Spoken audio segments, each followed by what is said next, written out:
ദൈവത്തിന്റെ അതിപരിശുദ്ധ നാമം മഹത്വപ്പെടുമാറാകട്ടെ. ബഹുമാനരായ വൈദിക ശ്രേഷ്ഠരെ, ഈ പെരുന്നാളിന്റെ റാസയിൽ സംബന്ധിപ്പാൻ തക്കവണ്ണം സാന്നിധ്യം കൊണ്ട് ഇവിടെ ആയിരിക്കുന്ന എല്ലാ പ്രിയപ്പെട്ടവരും പരിശുദ്ധ ദൈവമാതാവിന്റെ മധ്യസ്ഥന് അഭയം പ്രാപിച്ച് പെരുന്നാൾ ആഘോഷിച്ച് അനുഗ്രഹം പ്രാപിപ്പാൻ നാം എല്ലാവരും ആഗ്രഹിച്ച് ഇവിടെ സന്നിഹിതരായിരിക്കുകയാണ്. പരിശുദ്ധ സഭയുടെ മധ്യസ്ഥരുടെ ഗണത്തിൽ ഏറ്റവും ശ്രേഷ്ഠമായ സ്ഥാനമാണ് പരിശുദ്ധ കന്യകമറിയാമിന് ഉള്ളത്. ആരാധനയിലും മറ്റെല്ലാ പ്രാർത്ഥനകളിലും ആ പരിശുദ്ധതയുടെ മധ്യസ്ഥതയുടെ ശ്രേഷ്ഠത വെളിവാക്കുന്നു. വേദപുസ്തകം നമ്മൾ പരിശോധിക്കുമ്പോൾ കർത്താവ് തന്റെ കഷ്ടാനുഭവത്തെക്കുറിച്ചും മരണത്തെക്കുറിച്ചുമൊക്കെ തന്റെ ശിഷ്യന്മാരോട് കൽപ്പിക്കുന്നു. കർത്താവ് ഇത് പറയുന്നതായ സന്ദർഭത്തിൽ കർത്താവിന്റെ അപ്പോസ്തലന്മാർ കർത്താവിനോട് പറയുന്ന മറുപടി, നിന്നോടുകൂടി മരിക്കേണ്ടി വന്നാലും ഞങ്ങൾ നിന്നെ വിട്ടുപോവുകയില്ല. എന്നാൽ യഥാർത്ഥത്തിൽ എന്താ സംഭവിച്ചത് നമുക്ക് എല്ലാവർക്കും അറിയാം. അങ്ങനെ പറഞ്ഞ ആൾ ഉൾപ്പെടെ പലരും യേശു ക്രിസ്തുവിനെ വിട്ടുപോയപ്പോൾ ക്രൂശിന്റെ ചുവട്ടിൽ തന്റെ മകൻ പിതാവിന്റെ കരങ്ങളിൽ ആത്മാവിനെ സമർപ്പിക്കുന്ന ആ സമയം വരെയും കൂടെ ഉണ്ടായിരുന്ന ഒരമ്മ, ആ അമ്മയെ കുറിച്ച് നല്ല ബോധ്യമുള്ളത് കൊണ്ട് തന്നെ നമ്മുടെ കർത്താവ് അരുളി ചെയ്തു, ഈ അമ്മയെ കൂടെ നിർത്തണം, ഉപേക്ഷിക്കരുത്. അങ്ങനെ കൂടെ കൂട്ടണമെന്ന് കർത്താവ് പറഞ്ഞ് തനിക്ക് ഈ ലോകത്തിൽ ജന്മം നൽകിയ അമ്മയുടെ മധ്യസ്ഥതയിലാണ് നമ്മൾ പങ്കുകൊള്ളുന്നത്. ഇത് നമ്മളിവിടെ ഈ പെരുന്നാളിന്റെ ഭാഗമായിട്ട് ഒരു പ്രദക്ഷിണം നടത്തുകയാണ്. ഇസ്രായേൽ മക്കൾ 430 വർഷക്കാലത്തെ അവരുടെ പ്രവാസത്തിന് ശേഷം കനാൻ നാട്ടിലേക്കുള്ള യാത്രയെക്കുറിച്ച് നമ്മൾ പുറപ്പാട് പുസ്തകത്തിൽ വായിക്കുന്നുണ്ട്.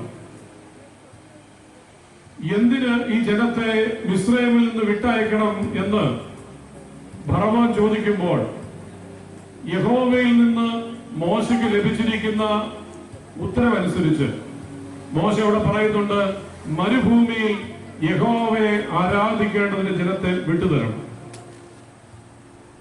ഇസ്രായേൽ മക്കളുടെ ലക്ഷ്യം അവരുടെ വാഗ്ദത്ത നാടാണെങ്കിൽ ആ യാത്രയിൽ ഏറ്റവും അത്യാവശ്യമായിരിക്കുന്ന കാര്യത്തെക്കുറിച്ചാണ് മോശ പറയുന്നത്. ജനം ആരാധിക്കേണ്ടതിനാണ് ഈ വിമോചനം ആവശ്യപ്പെടുന്നത്. വാഗ്ദത്ത നാട്ടിലേക്കുള്ള ഇസ്രായേൽ ജനത്തിന്റെ യാത്ര, അതിൽ ആരാധന ഏറ്റവും പ്രധാനപ്പെട്ടത്. വാഗ്ദത്ത നാട്ടിലേക്ക് പുറപ്പെടുന്ന ഈ ആരാധനാ സമൂഹത്തിന്റെ കൈവശം വേദപുസ്തകം നമ്മൾ പഠിക്കുമ്പോൾ കാണുന്നു, 2 പ്രധാനപ്പെട്ട കാര്യങ്ങൾ ഈ ആരാധനാ സമൂഹത്തിന്റെ കൈവശമുണ്ട്. ഒരു പെട്ടകവുമുണ്ട്, ഒരു പേടകവുമുണ്ട്. പെട്ടകം ഇസ്രായേൽ ജനം മിസ്രൈമിൽ നിന്ന് യാത്ര ആരംഭിച്ച് 1 വർഷത്തിന് ശേഷം യഹോവയായ ദൈവം കൽപ്പിച്ചതനുസരിച്ച് മോശ മുഖാന്തരം ബെസലേൽ എന്ന് പറയുന്ന ഒരു പണിക്കാരൻ നിർമ്മിച്ച ഒരു പെട്ടകം, അത് നമ്മൾ വായിക്കുന്നുണ്ട്. കെറൂബുകളെയൊക്കെ അതിന്റെ മുകളിൽ ഉണ്ടാക്കി അതിന്റെ ഉള്ളിൽ 3 കാര്യങ്ങൾ നിക്ഷേപിച്ചിട്ടുണ്ട്. മന്ന ഇട്ട് വെച്ച പൊൻപാത്രവും അഹറോന്റെ തളിർത്ത വടിയും ദൈവത്തിന്റെ കൽപ്പനകളും ഒക്കെ ഉള്ളത്. പിതാക്കന്മാര് ഈ പെട്ടകത്തെ കുറിച്ച് പറയുന്നത് ഇത് പരിശുദ്ധ കന്യകമറിയാമിന്റെ സൂചനയാണ്. കാരണം അതിൽ ഇട്ടുവെച്ചിരിക്കുന്ന മന്ന ഇട്ടുവെച്ച പൊൻപാത്രവും അഹറോന്റെ തളിർത്ത വടിയും ദൈവത്തിന്റെ കൽപ്പനകളും ഒക്കെ അത് കർത്താവിനെ സൂചിപ്പിക്കുന്നത്. അപ്പൊ കർത്താവിനെ സൂചിപ്പിക്കുന്ന ഈ 3 കാര്യങ്ങൾ ഉള്ളത് ഒരു പെട്ടിക്കുള്ളിൽ വെക്കുമ്പോൾ ആ പെട്ടകം സൂചിപ്പിക്കുന്നത്, സാക്ഷിயின் പെട്ടകം സൂചിപ്പിക്കുന്നത് പരിശുദ്ധ ദൈവമാതാവിനെ. അപ്പോൾ വാഗ്ദത്ത നാട്ടിലേക്ക് യാത്ര പുറപ്പെടുന്ന ഈ ആരാധനാ സമൂഹത്തിന്റെ കൈവശം ഉള്ള ഈ പെട്ടകം സൂചിപ്പിക്കുന്നു പരിശുദ്ധ ദൈവമാതാവിന്റെ സാന്നിധ്യം. രണ്ടാമത് അവരുടെ കൈവശം മറ്റൊരു പേടകമുണ്ട്. ആ പേടകം മറ്റാരുടെയുമല്ല. 430 വർഷം മുമ്പ് ഇസ്രായേൽ അവിടെ വന്ന് താമസിക്കുമ്പോൾ, 72 പേരായി ഗോശേൻ ദേശത്ത് വന്ന് താമസിക്കുമ്പോൾ അവർക്ക് ആ സ്ഥലം ലഭ്യമാകുവാൻ തക്കവണ്ണം കാരണക്കാരനായ യോസഫ്, അദ്ദേഹം മരിക്കുമ്പോൾ തന്റെ സഹോദരന്മാരോട് പറഞ്ഞു, ഇന്നല്ലെങ്കിൽ നാളെ ഈ ദേശം വിട്ടു പോകുവാൻ തക്കവണ്ണമുള്ള ഒരു അവസരം ദൈവം തരും. ഈ ദേശം വിട്ടു പോകുമ്പോൾ നിങ്ങൾ എന്റെ അസ്ഥി ഇവിടെ അടക്കം ചെയ്യരുത്, എന്റെ അസ്ഥിയും കൂടി എടുത്തുകൊണ്ട് കനാൻ ദേശത്തേക്ക് പോകണം. അങ്ങനെ ഈ ഇസ്രായേൽ മക്കൾ അവരുടെ യാത്ര പുറപ്പെടുമ്പോൾ മുതൽ യോസഫിന്റെ അസ്ഥിയും അതോടൊപ്പം തന്നെ കന്യകമറിയാമിന്റെ സൂചനയാകുന്ന ഈ സാക്ഷിയും പെട്ടകം, ഇത് രണ്ടും വഹിച്ചുകൊണ്ടാണ് അവർ അവരുടെ യാത്രയുടെ അന്ത്യം വരെ ഇത് രണ്ടും അവിടെ കാണുന്നുണ്ട്. അപ്പോൾ പരിശുദ്ധ ദൈവമാതാവിന്റെ സാന്നിധ്യവും യോസഫിനെ കുറിച്ച് പറയുന്നത്, യോസഫ് ഫലപ്രദമായ ഒരു വിക്ഷോഭം, ദൈവഭക്തനായ വിശുദ്ധനായ ഒരു മനുഷ്യൻ, രഹസ്യത്തിലും പരസ്യത്തിലും തന്റെ ജീവിതം ഒരുപോലെ തന്നെ കാത്തു സൂക്ഷിച്ച ഒരു മനുഷ്യൻ. അപ്പൊ വിശുദ്ധരുടെ സാന്നിധ്യമായി യോസഫിന്റെ പെട്ടകവും പരിശുദ്ധ ദൈവമാതാവിന്റെ സാന്നിധ്യമായി സാക്ഷിയും പെട്ടകവും വഹിച്ചുകൊണ്ടാണ് ഈ ജനം വാഗ്ദത്ത നാട്ടിലേക്ക് പോകുന്നത്. നമ്മെ സംബന്ധിച്ച് നാം സ്വർഗീയ കനാനിലേക്കുള്ള യാത്രയിലായിരിക്കുന്ന ആരാധനാ സമൂഹം, അതിന്റെ ഒരു മുൻസൂചന കൂടിയാണ് ഇവിടെ നിർവഹിക്കപ്പെടുന്നത്. നമ്മുടെ യാത്രയെക്കുറിച്ചുള്ള ഒരു ഓർമ്മപ്പെടുത്തലാണ്. സ്വർഗീയ കനാലിലേക്ക് യാത്ര ചെയ്യുന്ന എന്റെയും നിങ്ങളുടെയും ലക്ഷ്യമെന്ന് പറയുന്നത് വാഗ്ദത്ത നാടെങ്കിൽ നമുക്ക് ആ വാഗ്ദത്ത നാട്ടിലേക്കുള്ള യാത്രയിൽ അത്യാവശ്യമായിരിക്കുന്ന ആരാധനയാണ്. ആ ആരാധനയിൽ ഉണ്ടാകേണ്ട രണ്ട് കാര്യമാണ് പരിശുദ്ധ അമ്മയുടെ മധ്യസ്ഥതയും വിശുദ്ധന്മാരുടെ സാന്നിധ്യവും. ഇന്ന് അപ്രകാരം നമ്മുടെ ഈ ആരാധനയുടെ ഭാഗമായി നമ്മൾ സൂക്ഷിക്കേണ്ട ഈ അമ്മയുടെ പെരുന്നാൾ നമ്മൾ സംബന്ധിക്കുമ്പോൾ രണ്ട് കാര്യങ്ങൾ ഈ അമ്മയുമായി ബന്ധപ്പെട്ട് പങ്കുവെക്കട്ടെ. ഒന്ന്, ഈ അമ്മയെ സംബന്ധിച്ച് നമ്മൾ ചിന്തിക്കുമ്പോൾ ഈ അമ്മ സമൂഹത്തോട് ചേർന്ന് നിൽക്കുവാൻ തക്കവണ്ണം വളരെയധികം താല്പര്യം കാണിച്ച ഒരു അമ്മയാണ്. പരിശുദ്ധ കന്യകമറിയാമിന്റെ ജീവിതത്തിലുടനീളം ഈ അമ്മയെ വേദപുസ്തകത്തിൽ തനിയെ എങ്ങും ഇരുന്നതായിട്ടോ നിന്നതായിട്ടോ നമ്മൾ വായിക്കുന്നില്ല. പരിശുദ്ധ കന്യകമറിയാമിനെ കുറിച്ച് പറയുമ്പോൾ ആരോടെങ്കിലും ഏതെങ്കിലുമൊക്കെ സമൂഹത്തോട് ചേർന്ന് നിൽക്കുന്ന ഒരു അമ്മയായിട്ടാണ് പരിശുദ്ധ കന്യകമറിയാമിനെ. അതിന്റെ ഏറ്റവും വലിയ ഉദാഹരണം, യേശുക്രിസ്തുവിന് 12 വയസ്സായപ്പോൾ യെരുശലേം ദേവാലയത്തിൽ ഈ കുടുംബം പോകുന്നുണ്ട്. ഈ കുടുംബം യെരുശലേം ദേവാലയത്തിലേക്ക് പോയി അവിടെ നിന്ന് അവർ മടങ്ങി വരുമ്പോൾ യേശുക്കുഞ്ഞിനെ അവരുടെ കൂടെ കാണുന്നില്ല. അപ്പോൾ ഈ മാതാപിതാക്കൾ യേശുക്രിസ്തുവിനെ തിരയുന്നതിനെ കുറിച്ച് അവിടെ രേഖപ്പെടുത്തിയിട്ടുണ്ട്. അവര് തിരയുന്നത് വേറെ എങ്ങുമല്ല, അവരൊരു വലിയ സമൂഹത്തോട് ചേർന്ന് യാത്ര ചെയ്യുക. അവർ ഒറ്റപ്പെട്ട ഒരു കുടുംബമായിട്ടല്ല. നമുക്കറിയാം, പലപ്പോഴും പരിമലയ്ക്കൊക്കെ നമ്മൾ പദയാത്ര പോകുമ്പോൾ ചില ആളുകളുണ്ട്, ഇടവകയോട് ചേർന്ന് പോകത്തില്ല, അവരവരുടെ കുടുംബത്തോട് ചേർന്ന് 3-4 പേര് മാത്രമായിട്ട് പോകും. പക്ഷെ പരിശുദ്ധ കന്യകമറിയാമും ഈ തിരുക്കുടുംബം യാത്ര ചെയ്യുന്നത് അവരൊരു കുടുംബമായിട്ട് മാത്രമല്ല, അവരുടെ ചുറ്റുവട്ടമുള്ള ആളുകളോട്. അതുകൊണ്ടാണ് യേശുക്കുഞ്ഞിനെ കാണാതെ വരുമ്പോൾ ഈ മാതാപിതാക്കൾ, പ്രത്യേകിച്ച് അമ്മ, യേശുവിനെ തിരയുന്നത് ചാർച്ചക്കാരുടെയും തങ്ങളോട് കൂടെ നിൽക്കുന്ന സഹയാത്രികരുടെയും ഒക്കെ ഇടയിലാണ്. കാരണം ആ കുഞ്ഞിനെ അവര് വളർത്തുന്നത് സമൂഹത്തോട് ചേർത്ത് നിർത്തിയാണ്. ഇന്ന് ചിലപ്പോഴെങ്കിലും നമ്മളൊക്കെ നമ്മുടെ ഭവനങ്ങളിൽ മക്കളെ വളർത്തുമ്പോൾ നമ്മൾ ചിന്തിക്കും, മറ്റുള്ള ആളുകളോട് ഇടകലർന്നാൽ എന്റെ കുഞ്ഞ് നഷ്ടപ്പെട്ടു പോകുമോ, സ്വഭാവത്തിൽ എന്തെങ്കിലും വ്യത്യാസമുണ്ടാകുമോ എന്നൊക്കെ ചിന്തിച്ച് മറ്റുള്ള ആളുകളുമായുള്ള സംസർഗമില്ലാതെ, സമൂഹത്തോടുള്ള ബന്ധങ്ങളൊന്നുമില്ലാതെ ജീവിക്കുവാൻ തക്കവണ്ണം ആഗ്രഹിക്കുന്ന ഒരു സമൂഹമായിട്ട് ചിലപ്പോഴെങ്കിലും നമ്മൾ മാറിയിട്ടുണ്ട്. ഈ കഴിഞ്ഞിടയ്ക്ക് വാട്സപ്പിൽ വന്ന ഒരു ചിത്രം, വളരെ വിശാലമായ ഒരു കിടക്കമുറി, നല്ല വിരിച്ചൊരുക്കിയിരിക്കുന്ന ഒരു കട്ടിൽ, ആ കട്ടിലിൽ തലേണ വെച്ച ഒരു അസ്ഥികൂടം. അതിന്റെ അർത്ഥം എന്താ? നാളുകളായി ഒരു വ്യക്തി മരിച്ചിട്ട് ചുറ്റുവട്ടങ്ങളോടൊന്നും യാതൊരു ബന്ധവും ഇല്ലാതിരുന്നത് കൊണ്ട് ഈ വ്യക്തി ഒരുപക്ഷെ രാത്രിയിൽ ഉറങ്ങാൻ കിടന്നതായിരിക്കാം. ആ കിടപ്പിൽ അറ്റാക്ക് മറ്റെന്തെങ്കിലും വന്ന് മരിച്ചതാകാം. ചീഞ്ഞളിഞ്ഞ് മാംസം പോലും ഇല്ലാതായി ഒരു അസ്ഥികൂടം മാത്രമായിട്ട് ഒരു കിടക്കയിൽ ഒരു വ്യക്തി ആയിരിക്കുമ്പോൾ സമൂഹമായിട്ടോ അയൽപക്കമായിട്ടോ ഒക്കെ അല്പമെങ്കിലും ബന്ധമുള്ളവരായിരുന്നെങ്കിൽ ഒന്നോ രണ്ടോ ദിവസം ഈ ആളിനെ പുറത്ത് കാണാത്തത് കൊണ്ട് ആരെങ്കിലും ഒക്കെ ചെന്ന് അന്വേഷിക്കുമായിരുന്നു. അങ്ങനൊന്നും അന്വേഷിച്ചില്ല. അതുകൊണ്ടാണ് ഒരു അസ്ഥി കൂടെ ഇങ്ങനെ കിടക്കയിൽ കിടക്കുന്ന ഒരു ചിത്രം പുറത്തു വരുന്നത്. നമ്മൾ ഓർക്കണം, നമ്മളൊക്കെ ഈ മാതാവിന്റെ പെരുന്നാൾ ആഘോഷിക്കുമ്പോൾ ഈ അമ്മ സമൂഹത്തോട് ചേർന്ന് ജീവിക്കുവാനായിട്ട് വളരെയധികം ശ്രദ്ധിച്ചു. ഗ്രീക്ക് തത്വചിന്തകനായ അരിസ്റ്റോട്ടലിന്റെ ഒരു വളരെ പ്രസിദ്ധമായ ഒരു വാചകമുണ്ടല്ലോ, man is a social animal, ഒരു സാമൂഹ്യ ജീവിയാണ്. അതുകൊണ്ട് സമൂഹത്തോട് ബന്ധപ്പെട്ട് ജീവിക്കുവാൻ തക്കവണ്ണം നമുക്കിടയാകണം. ചില ശവസംസ്കാര ശുശ്രൂഷകളൊക്കെ പങ്കെടുക്കുമ്പോൾ വളരെ വിഷമം തോന്നും. പെട്ടിക്കൊന്ന് പിടിച്ച് 2 or 3 കയറ് കാണും, ഒന്ന് പിടിച്ചിറക്കി വെക്കാൻ പോലും ഇല്ലാതെ ശുശ്രൂഷ നടത്താനൊക്കെ വൈദികൻ ഉൾപ്പെടെ പെട്ടി താത്തു വെക്കേണ്ട ഗതികേട് ചില ഇടങ്ങളിലുണ്ട്. കാരണം ആരുമായിട്ട് യാതൊരു ബന്ധവുമില്ല, അതുകൊണ്ട് ആരും വരുന്നില്ല. നമ്മൾ ഓർക്കണം, നാം ഒക്കെ ജീവിക്കുന്നതായ കാലഘട്ടത്തിൽ സമൂഹത്തോട് വളരെ ബന്ധപ്പെട്ട് ജീവിക്കുവാനായിട്ട് നാം വളരെയധികം ശ്രദ്ധിക്കുക. ക്രൂശിന്റെ മരണസമയത്തും ഈ അമ്മ ഒറ്റയ്ക്കല്ല, ചില ആളുകളോടൊക്കെ ചേർന്ന് തന്റെ മകൻ കഷ്ടത അനുഭവിക്കുന്നതായ സന്ദർഭത്തിലും സമൂഹത്തോട് ചേർന്ന് സഞ്ചരിക്കുന്ന ഒരു അമ്മ.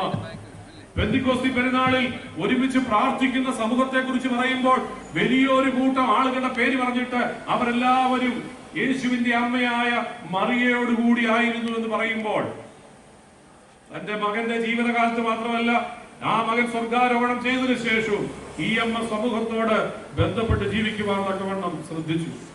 രണ്ടാമത്, ഈ അമ്മയെ കുറിച്ച് ചിന്തിക്കുമ്പോൾ നമുക്ക് ലഭിക്കുന്നത് ആവശ്യങ്ങളിൽ കൂടെ നിൽക്കുന്ന ഒരു അമ്മയാണ്.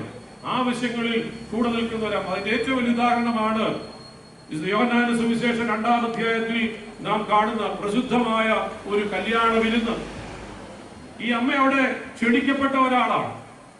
നമ്മളൊക്കെ പലയിടത്തും ക്ഷണിക്കപ്പെടുന്നവര്. നമ്മളെ ക്ഷണിച്ച് നാം എത്തുന്നതായ ഇടങ്ങളിൽ അവിടെ നമ്മൾ എന്താണ് ചെയ്യാറുള്ളതെന്ന് ശാന്തമായിട്ടൊന്ന് ചിന്തിക്കുക. വിളിച്ചതിന്റെ പേരിൽ അവിടെ വരെ ചെല്ലും. ആ ചെന്നതിന്റെ പേരിൽ അവരെന്തെങ്കിലും സർക്കാരുകൾ ക്രമീകരിച്ചിട്ടുണ്ടെങ്കിൽ അത് സ്വീകരിച്ച് മടങ്ങി പോവുകയല്ലാതെ നമ്മൾ എന്താണ് നമ്മൾ ക്ഷണിക്കപ്പെട്ട ഇടങ്ങളിൽ ചെയ്യുന്നത്? ഈ അമ്മയും ഒരു കല്യാണം വരുന്ന ക്ഷണിക്കപ്പെട്ടവളാണ്. പക്ഷേ ആ വീട്ടുകാർ പോലും അറിയാത്ത ചില കുറവുകൾ കണ്ടെത്തുവാൻ തക്കണം ഈ അമ്മയ്ക്ക് കഴിഞ്ഞു.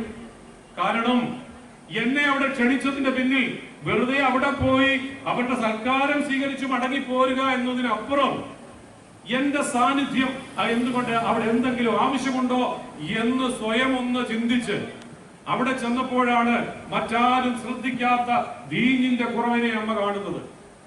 പക്ഷെ ആ അമ്മ ആ കുറവിനെ അവിടെ ഉണ്ടായിരുന്ന എല്ലാവരോടും വിളിച്ചു പറയുന്നില്ല. കാരണം ഒരു യഹൂദനെ സംബന്ധിച്ച് ആ വിരുന്നിലെ പ്രധാനപ്പെട്ട വിഭവമാണ് വീഞ്ഞ്. ആ വീഞ്ഞ് തീർന്നു കഴിഞ്ഞാൽ ആ വിവാഹം നടത്തിയ ആളുകൾക്ക് വലിയ അപമാനം. ആ ആളുകൾ ഒരു മനുഷ്യൻ പോലും അറിയാതെ വളരെ ഭംഗിയായി അത് കൈകാര്യം ചെയ്യുന്ന രീതി, അത് അമ്മ നമുക്ക് തരുന്ന വലിയൊരു മാതൃകയാണ്. ക്ഷണിക്കപ്പെട്ട ഇടങ്ങളിൽ, നാം ആയിരിക്കുന്ന ഇടങ്ങളിൽ എന്നെ കൊണ്ട് എന്ത് ചെയ്യുവാൻ കഴിയും എന്നുള്ളതിന്റെ ഉത്തമ മാതൃക. അത് തന്നെയല്ല, നാം കാണുന്നുണ്ട് യേശുക്രിസ്തുവിന്റെ ജനനത്തെ കുറിച്ച് പരിശുദ്ധ കന്യകമറിയാമിനോട് അറിയിക്കുമ്പോൾ ആ സമയത്ത് ഗബ്രിയേൽ ദൂതൻ പറയുന്നുണ്ട്, ചാർച്ചക്കാരത്തിയായ എലിസബത്തും അവൾ ഗർഭം ധരിച്ചിരിക്കുന്നു, 6 മാസമായിരിക്കുന്നു. മാലാഖയിലൂടെ അറിഞ്ഞ ഒരു വിവരം. എന്നാൽ അവിടെ എഴുതിയിരിക്കുന്നു, ലൂക്കോസ് എവങ്കേലിസ്റ്റ് എഴുതിയിരിക്കുന്നു, മറിയം ബന്ധപ്പെട്ട് യഹൂദ മലനാട്ടിൽ എലിസബത്തിന്റെ അടുക്കൽ ചെല്ലുകയാണ്. അവിടുന്ന് എലിസബത്ത് ആളിനെ വിട്ടില്ല. അവിടുന്ന് എലിസബത്ത് ദൂതനെ അയച്ചു പറയിച്ചില്ല, എനിക്ക് വാർദ്ധക്യമാണ്, ശുശ്രൂഷയുടെ ആവശ്യമുണ്ട്, നീ വന്ന് താമസിക്കണം.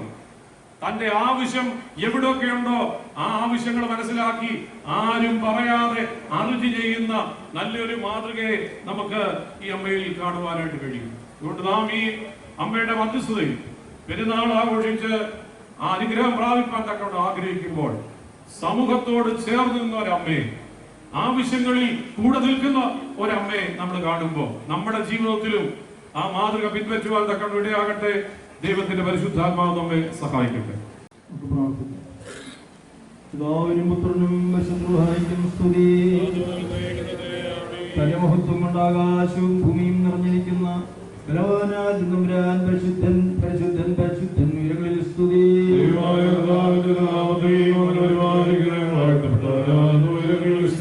ദൈവമേ, നീ പരിശുദ്ധനാകുന്നു.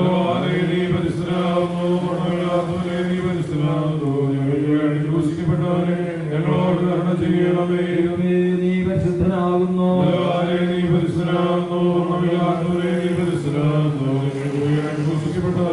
ഞങ്ങളോട് കരുണ ചെയ്യണമേ. നീ പരിശുദ്ധനാകുന്നു. ഞങ്ങൾക്ക് വേണ്ടി ക്രൂശിക്കപ്പെട്ടവരെ ഞങ്ങളോട് കരുണ ചെയ്യണമേ. കർത്താവേ ഞങ്ങളോട് കരുണ ചെയ്യണമേ.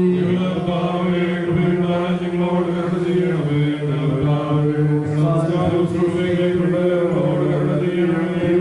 നിനക്ക് സ്തുതി.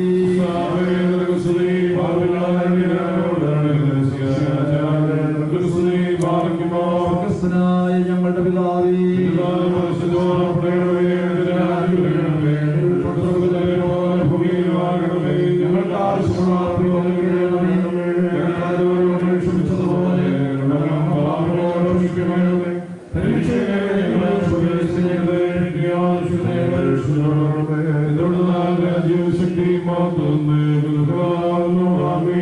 ഞങ്ങൾക്ക് നിനക്ക് സമാധാനം.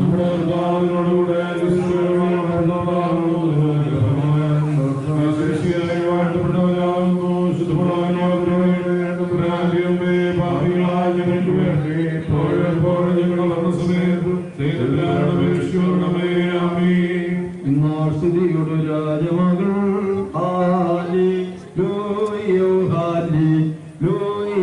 നിന്മനമായി രാജഭാമിനിയോ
നിങ്ങൾക്കെല്ലാവർക്കും സമാധാനമുണ്ടായിരിക്കട്ടെ.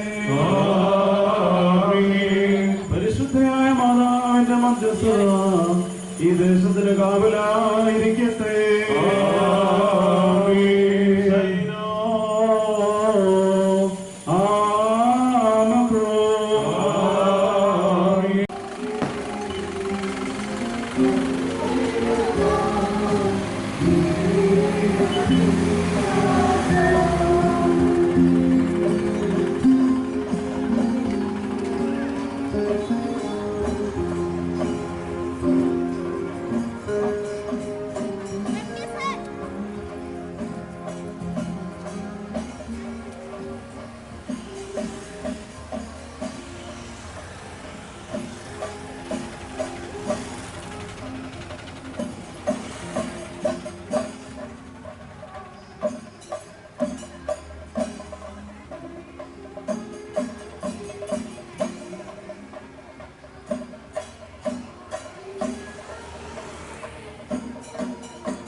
സ്നേഹത്തോടും സാമുദായിക ഐക്യത്തോടും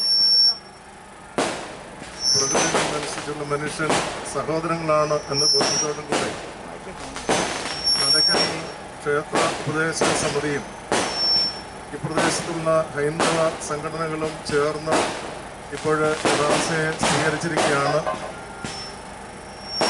വള്ളമല സെന്റ് മേരീസ് ഇടവകയ്ക്ക് ഈ പ്രസ്ഥാനങ്ങളോട്, ഈ ക്ഷേത്രത്തിൻ്റെ നടത്തിപ്പുകാരോട്, ഈ ദേശവാസികളായിട്ടുള്ള അവരുടെ ഹൈന്ദവ സഹോദരങ്ങളോട്, പ്രത്യേകിച്ച് അതിന് നേതൃത്വം നൽകുന്ന സെക്രട്ടറി ശ്രീ സന്തോഷിനോടും അദ്ദേഹത്തോട് ചേർന്ന് പ്രവർത്തിക്കുന്ന എല്ലാവരോടും വള്ളമല സെന്റ് മേരീസ് ഇടവകയ്ക്കുള്ള ആദരവും നന്ദിയും കടപ്പാടും പ്രത്യേകമായിട്ട് ഈ സമയത്ത് അറിയിക്കുന്നു. ഈ ദേശവാസികളായിട്ടുള്ള എല്ലാ മതസ്ഥരോടും പ്രത്യേകമായിട്ട് ഞങ്ങളുടെ ഇടവകയ്ക്ക്, ഞങ്ങളുടെ സഹോദരങ്ങൾ എല്ലാവരോടുമുള്ള ഞങ്ങളുടെ നന്ദി പ്രത്യേകമായിട്ട് ഒരിക്കൽ കൂടെ രേഖപ്പെടുത്തും.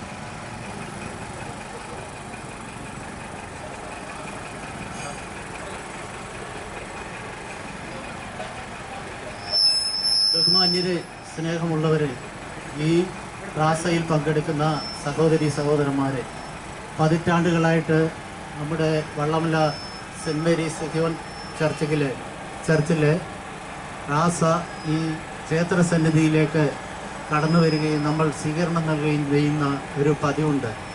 അത് ഇപ്രാവശ്യവും ക്ഷേത്രോപദേശക സമിതിയുടെയും ഹൈന്ദവ സംഘടനയുടെയും സംയുക്ത ആഭിമുഖ്യത്തിൽ നമ്മളിവിടെ ചെയ്തു. അത് സ്വീകരിക്കണമെന്ന് ഞാൻ വിനീതമായി അപേക്ഷിക്കുകയാണ്. ഈ സ്വീകരണത്തിൻ്റെ ഉദ്ദേശം എന്ന് പറയുന്നത് നമ്മുടെ നാട്ടിലെ ഹൈന്ദവരുടെയും ക്രൈസ്തവരുടെയും അതുപോലെയുള്ള മതവിഭാഗങ്ങളുടെയും ഐക്യവും സാമുദായിക സ്നേഹവും എല്ലാം ഉൾക്കൊള്ളുന്നതാണ്, അതിൻ്റെ മകുടോദാഹരണമാണ് എന്ന് ഞാൻ ഇവിടെ സൂചിപ്പിക്കുകയാണ്. ഇവിടെ കടന്നു വന്നിരിക്കുന്ന റാസാംഗങ്ങൾക്കും അതുപോലെ തന്നെ പുരോഹിത ശ്രേഷ്ഠന്മാർക്കും എൻ്റെ വിനീതമായ വന്ദനം. ഞാൻ കൂടുതലായിട്ട് ദീർഘിപ്പിക്കുന്നില്ല. ഈ പെരുന്നാളിനും അതുപോലെ തന്നെ അവിടുത്തെ ശുശ്രൂഷകൾക്കും എല്ലാ ദൈവാനുഗ്രഹവും ഉണ്ടാകട്ടെ എന്ന് ഞാൻ ദൈവനാമത്തിൽ ആശംസിക്കുകയാണ്. ഇതോടൊപ്പം തന്നെ ഈ ക്ഷേത്രോപദേശക സമിതിയുടെ സെക്രട്ടറി മുരുകേഷ് നടക്കലിനെ രണ്ടു വാക്ക് സംസാരിക്കുന്നതിന് വേണ്ടി ഞാൻ ക്ഷണിക്കുകയാണ്. പ്രിയപ്പെട്ടവരെ, വർഷങ്ങളായി നമ്മൾ നടത്തിക്കൊണ്ടിരിക്കുന്ന ഈ സ്വീകരണ ചടങ്ങിൽ പങ്കുചേർന്ന എല്ലാ വിശ്വാസികൾക്കും ഈശ്വരൻ്റെ നാമത്തിൽ അനുഗ്രഹങ്ങൾ ഉണ്ടാകട്ടെ എന്ന് ആശംസിക്കുന്നു. ഈ റാസ ഒരു വലിയ വിജയമായി തീരട്ടെ, എല്ലാ മതവിഭാഗങ്ങളുടെയും കൂട്ടായ്മ ഉണ്ടാകട്ടെ ഒരിക്കൽ കൂടി ആഗ്രഹിക്കുകയാണ്. നന്ദി, നമസ്കാരം.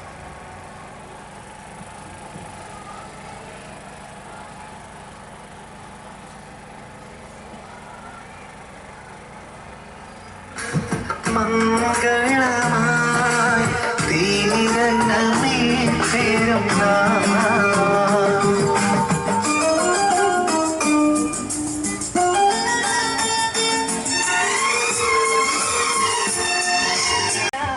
ഉൾക്കൊള്ളും മാംസളമാ പേടകവും നീ അകറോൻ തൻ തളിർ ഒരു വഴി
വള്ളമല സെന്റ് മേരീസ് സിഹോൻ ഇടവകയുടെ പ്രധാന പെരുന്നാളിനോടനുബന്ധിച്ച് നിർവഹിക്കപ്പെടുന്ന പെരുന്നാൾ പ്രദക്ഷിണം ഈ കുന്നന്താനം ജംഗ്ഷനിൽ എത്തിച്ചേരുമ്പോൾ SNDP 50-ാം നമ്പർ ശാഖയുടെ ചുമതലക്കാർ പ്രസിഡന്റ് ശ്രീ രാധാകൃഷ്ണൻ അവരുടെ നേതൃത്വത്തിൽ അതിൻ്റെ ചുമതലക്കാരും വിശ്വാസികളും ഈ റാസയെ ഏറെ ആദരവോടെ സ്വീകരിക്കുകയുണ്ടായി. ഒരു ദേശത്ത് പാർക്കുന്ന വ്യത്യസ്ത മതസ്ഥരും വിശ്വാസത്തിൽപ്പെട്ടവരും സ്നേഹത്തിൻ്റെയും ആദരവിൻ്റെയും പാരസ്പര്യതയിൽ ജീവിക്കുമ്പോഴാണ് ആ സ്നേഹത്തിന് ദേശത്തിന് നന്മയും ഐശ്വര്യവും ഉണ്ടാകുന്നത്. ആ നിലയിൽ SNDP 50-ാം നമ്പർ ശാഖ വള്ളമല ഇടവയുടെ ഈ റാസയ്ക്ക് നൽകുന്ന ഈ സ്വീകരണത്തെ ഞങ്ങൾ ആദരവോടെ കാണുന്നു. ശ്രീ രാധാകൃഷ്ണൻ അവറുകളോടും മറ്റെല്ലാ സഹോദരങ്ങളോടും ഇടവയ്ക്കുള്ള ആദരവുകളും നന്ദിയും കടപ്പാടും പ്രത്യേകമായിട്ട് ഈ സമയത്ത് അറിയിക്കും.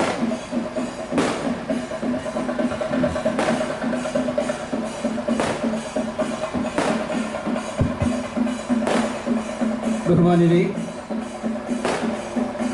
വള്ളമല Saint Mary's Zion Orthodox church തിരുനാളിനോടനുബന്ധിച്ചുള്ള ഭക്തിനിർഭരമായ റാസ ശ്രീനാരായണ ഗുരുദേവ ക്ഷേത്രസ്ഥലയിൽ എത്തിച്ചേർന്നിരിക്കുകയാണ്. ചർച്ചിലെ അഭിമന്യ പിതാവ്, അതുപോലെ തന്നെ തിരുനാളിനോടനുബന്ധിച്ച് വൈദിക കർമ്മങ്ങളിൽ ഏർപ്പെട്ടിരിക്കുന്ന അച്ഛന്മാർ, അതുപോലെ തന്നെ ഈ നിവാസികൾ തിരുനാളിനോട് അനുബന്ധിച്ച് പങ്കെടുത്തിരിക്കുന്ന എല്ലാ മഹത് വ്യക്തിത്വങ്ങൾ, ഈ പ്രദേശത്തെ എല്ലാ ജനവിഭാഗങ്ങൾ, എല്ലാവർക്കും ഈ തിരുനാൾ അതുപോലെ തന്നെ റാസ ഒരു മതസൗഹാർദ്ദത്തിൻ്റെ പ്രതീകമായാണ് കുന്നന്താനം പ്രദേശ നിവാസികൾ കൊണ്ടാടുന്നത്. എല്ലാ വർഷവും ഇതുപോലെ തന്നെ ഈ തിരുനാളും റാസയും ഞങ്ങൾക്ക് എല്ലാവർക്കും ആവേശം പകരുന്ന ഒന്നാണ്. ഈ റാസയ്ക്ക് ഈ ശ്രീനാരായണ ഗുരുദേവ ക്ഷേത്രത്തിലെ 50 നമ്പർ കുന്താന SNDPയുടെ എല്ലാ ശാഖയിലെ അംഗങ്ങളുടെയും സ്നേഹാദരവും അതുപോലെ തന്നെ ആശംസകളും നന്മകളും നേരുകയാണ്. എല്ലാവിധ അനുഗ്രഹവും സെൻറ്റ് സെക്യൂൺ ചർച്ചിൻ്റെയും അതുപോലെ തന്നെ ശ്രീനാരായണ ഗുരുദേവൻ്റെയും ഉണ്ടാവട്ടെ എന്ന് ഈ അവസരത്തിൽ പ്രാർത്ഥിക്കുന്നു. എല്ലാവിധ ഭാവങ്ങളും ഒരിക്കൽ കൂടി.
ശാശ്വത ഭാഗ്യവതി ഉടലോടംബരമാനവളെ എന്നാതായി അറിയാതെ ഞങ്ങൾക്കായി പ്രാർത്ഥിച്ചിടണമേ.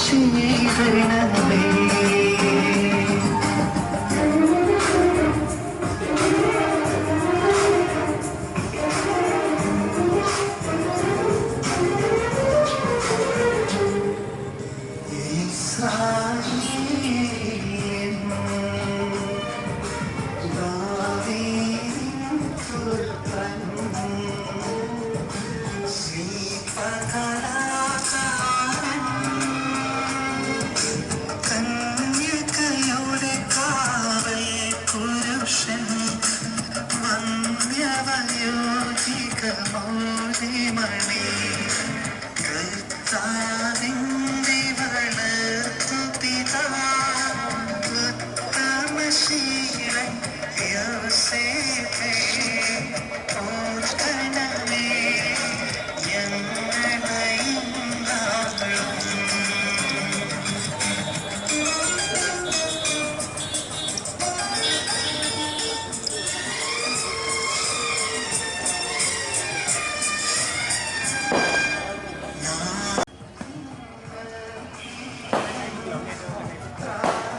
നിന്നഴകരജൻ മോഹിപ്പാൻ ഹാലേ ലുയ്യായോ ഹാലേ ലുയ്യാ നിൻ ജനമോർക്കായ പ്രതിഗ്രഹം പാറയ്ക്കുമോ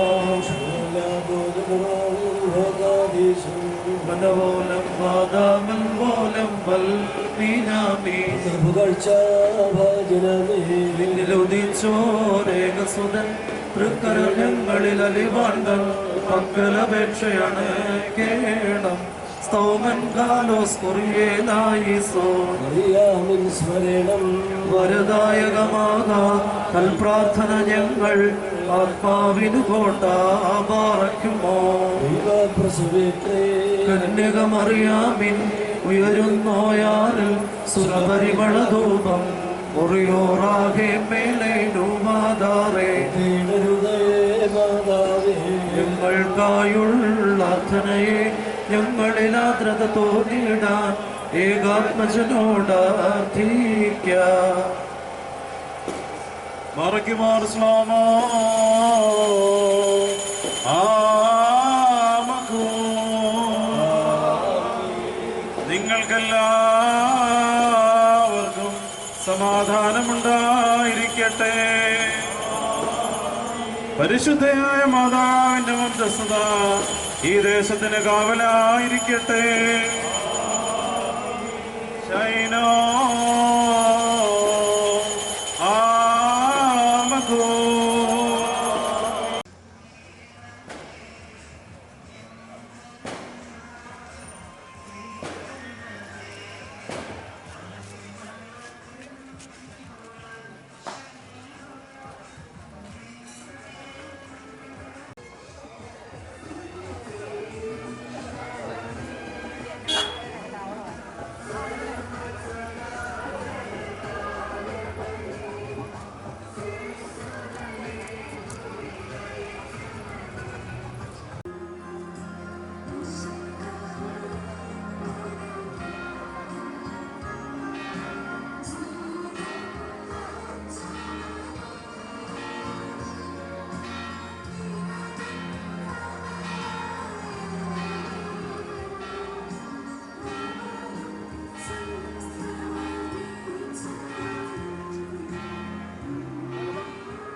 വലിയ ശത്രുക്കൾ അതിനാൽ ഞങ്ങൾ ഹല്ലേലൂയ ദേശികളെ മെതിച്ചിടും നിന്നാമത്തിൽ ഹല്ലേലൂയ ശത്രുക്കളെ രക്ഷിപ്പിക്കും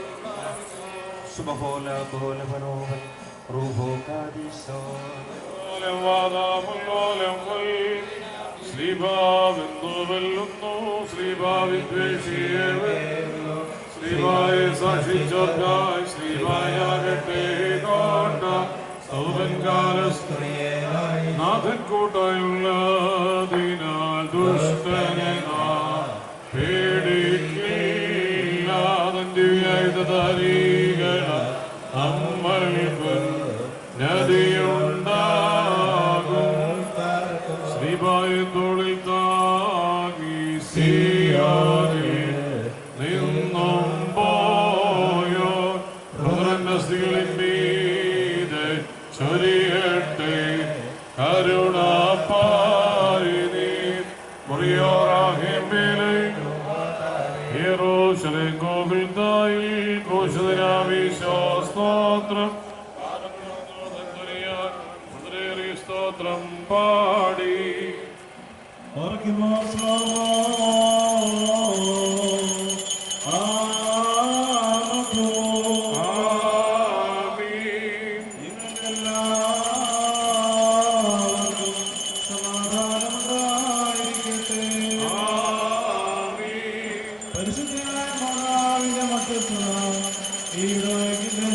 അനുഗ്രഹമായി തീരട്ടെ.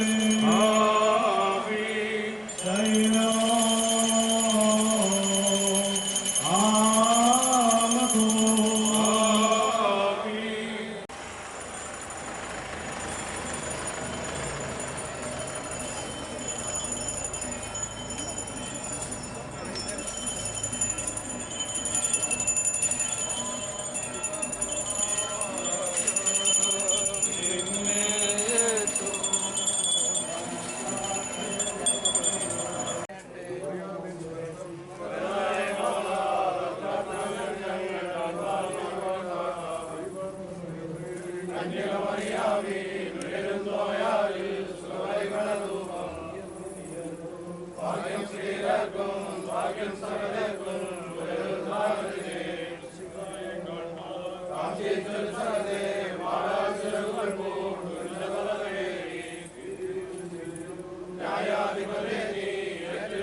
നമ്മുടെ രോഗികൾ